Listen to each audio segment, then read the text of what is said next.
कई बहुएं कहती हैं हमारी जिंदगी नरक हो गई गुरुदेव। अरे गुरुजी हम तो किसी काम के ही नहीं रहे। मेरी बेटियां कहती हैं, कई बहुएं कहती हैं हमारी जिंदगी नरक हो गई गुरुदेव, बहुत दुखी हैं। हमने पूछा क्या दुख है तुम्हारी जिंदगी में? पति बहुत मदिरा पीता है, शराब के नशे में रहता है, गालियां देता है, बच्चे सुनते नहीं है, चिड़चिड़े हो गए, सास दिन भर हमको गाली देती है, खाने के लिए घर में कुछ नहीं है, तकलीफें इतनी है गुरुजी, इतनी तकलीफ है कि पूछो ही मत।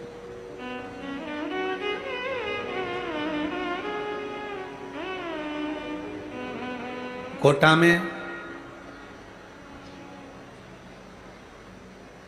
घोड़े की रेस कराने का स्थान कहीं पे बना है क्या, जहां घोड़े की रेस होती हो? आप लोगों ने रेस देखी है घोड़े की? अरे बोलो तो जम के। टीवी पे देखी है? देखिए टीवी पे घोड़े की रेस देखना।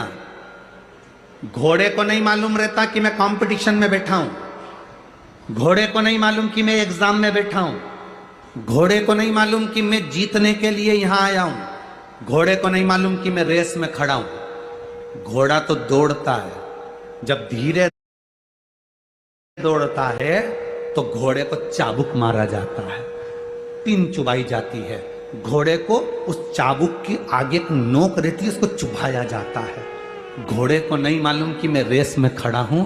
घोड़ा तो इसलिए दौड़ता है क्योंकि उसका मालिक उसे कष्ट देता है, मालिक उसको मार रहा है, मालिक उसे चुभा रहा है, इतना चुभा रहा है कि घोड़ा चीख रहा है, हिन्ना रहा है और दौड़ रहा है। उसको नहीं मालूम कि मैं रेस में खड़ा हूं। वो मालिक के कष्ट से इतना भागता है, इतना भागता है कि पहले नंबर पर आगे निकल जाता है और जीत जाता है। जब एक घोड़े का मालिक घोड़े को कष्ट देता है तो घोड़ा पहली नंबर पर आ जाता है। जब तुम्हें पृथ्वी पर जन्म लेने पर तुम्हारी जिंदगी में भी अगर दुख आए, तकलीफ आए, कष्ट आए, तो समझ लेना मालिक तुम्हें जिताना चाहता है, इसलिए आगे निकालना चाह रहा है। जिंदगी में अगर कष्ट आ रहा है, जिंदगी में तकलीफें आ रही हैं, जिंदगी में थोड़ी सी प्रॉब्लम आ रही है और एक प्रॉब्लम खत्म नहीं होती दूसरी आ जाती है, एक कष्ट खत्म नहीं होता दूसरा आ जाता है, एक तकलीफ खत्म नहीं होती दूसरी आ जाती है, तो ये विचार करना जैसे घोड़े को पिंच करा जा रहा है, तकलीफ दी जा रही है और घोड़ा जीत जाता है। उसको नहीं मालूम कि मैं रेस में खड़ा हूं। उसी तरह भगवान हमको तकलीफ पर तकलीफ, तकलीफ पर तकलीफ, कष्ट पर कष्ट देता है। क्यों?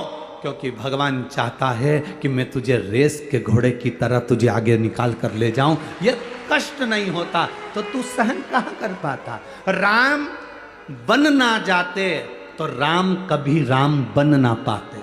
राम अगर बन नहीं गए होते तो राम कभी राम नहीं बन पाते। राम का बन जाना राम जी का बनने में मूल है।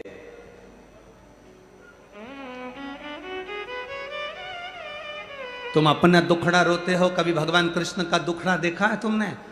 जन्म देने वाली मां बचपन से छूट गई, बोलो सही है कि गलत है?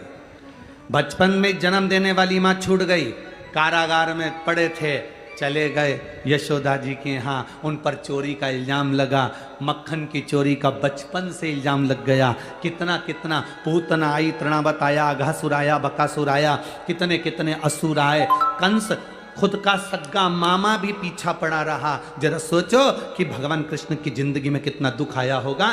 स्वयं का मामा तकलीफ दे रहा था और स्वयं का मामा भी तकलीफ देता। मथुरा में पहुंच गए, मथुरा से फिर किसी ने अपशब्द कहे तो मथुरा छोड़कर रास्ते से जाने लगे, फिर जाने लगे तो फिर द्वारका पहुंच गए। द्वारका में पहुंचने के बाद भी कौन सा सुख मिला, जरा विचार करिएगा। उसके बाद भी नैनों में जल भरा रहा, गोपियों की याद आती रही, यशोदा मैया की याद आती रही पूरी जिंदगी। और आखिरी में जब उनके चरणों में बाण लगा, जरा नाम के व्याघ्र ने बाण छोड़ा, उनके पांव के तलवे में लगा। जरा विचार करिए, इतनी कष्ट की जिंदगी जीने के बाद भी मेरे कृष्ण गीता का उपदेश देते हैं और दुनिया के लोगों को जीना सिखाते हैं।